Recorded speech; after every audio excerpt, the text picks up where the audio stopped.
Financial matters, economic matters are concern. కాబట్టి ఆ విషయాల్లోనే ప్రస్ఫుటంగా బీజేపీ వైఫల్యం, దాని మీదే బీజేపీ ఈరోజు హాఫ్ వే మార్క్ దాటని తిరస్కారాన్ని పొందింది. కాబట్టి నిర్మలా సీతారామన్ గారు మాత్రం కంటిన్యూ అవకాశం లేదు. అంటే ఒకవేళ బీజేపీ పట్టుబట్టి కంటిన్యూ చేయాలనుకున్నా చాలా మందితో ఈరోజు కంటిన్యూ చేద్దాం. పాపారావు గారు, చాలా ఇంట్రెస్టింగ్ టాపిక్ ఇది. బ్రేకింగ్ న్యూస్ అందుతోంది. కేబినెట్ పదవులపై ఎన్సీపీ వర్గం, అవును ఎన్సీపీ అజిత్ వర్గం అసంతృప్తిని వ్యక్తం చేసినట్టుగా తెలుస్తోంది. కేంద్ర కేబినెట్ లోకి ప్రఫుల్ పటేల్ పేరును సూచించింది ఎన్సీపీ. ప్రఫుల్ పటేల్ కు సహాయ మంత్రిని ఇస్తామంది బీజేపీ.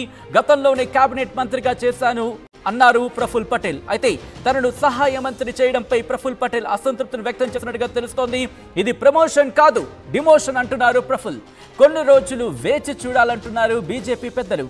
భవిష్యత్తులో అవకాశం ఇస్తామంటున్నారు ప్రఫుల్. అయితే భవిష్యత్తులో అవకాశం ఇస్తామంటున్నారు ప్రఫుల్కు సూచించినట్టుగా తెలుస్తోంది.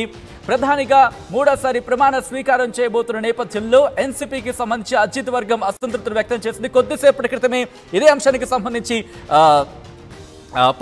పాపారావు గారు కూడా ఇదే అంశానికి సంబంధించి కాస్త అన్సర్టనిటీ కనిపిస్తుందని మీరన్న అన్సర్టనిటీ బహుశా బ్రేకింగ్ రూపంలో ఇప్పుడు మనకి అనిపిస్తుందండి. మీకు భవిష్యత్తులో చూద్దామంటే భవిష్యత్తు ఉంటే కదా చూడటం. ఇప్పుడు ఆయనకి ప్రఫుల్ని సాటిస్ఫై చేస్తేనే, నన్ను సాటిస్ఫై చేస్తేనే మీ భవిష్యత్తు ఉంటుంది. నన్ను డిమోట్ చేయకూడదు. ఇంతకుముందే నేను క్యాబినెట్ మంత్రిని, ఇప్పుడు సహాయ మంత్రి అంటున్నారు, మీరు డిమోట్ చేస్తున్నారని అసంతృప్తి ఆయన వెళ్ళగక్కిన తర్వాత మీరు భవిష్యత్తులో చూద్దామంటే ఇప్పుడు ఆయనకి పదవి ఇస్తేనే మీకు భవిష్యత్తు ఉంటుందని ఆయన చెబుతున్నారు. మీ భవిష్యత్తు యూపీ ఎన్డీఏగా ఉండాలంటే నాకు ఇవ్వాలనేది కూడా ఆయన చాలా ప్యాచ్ అంటే నేను అంత మాత్రాన్ని ఏదేదో నేను ఇప్పుడు అయిపోద్దని చెప్పటం అదే మేబీ ఎందుకంటే అందరికీ అవసరాలు ఉన్నాయి అక్కడ.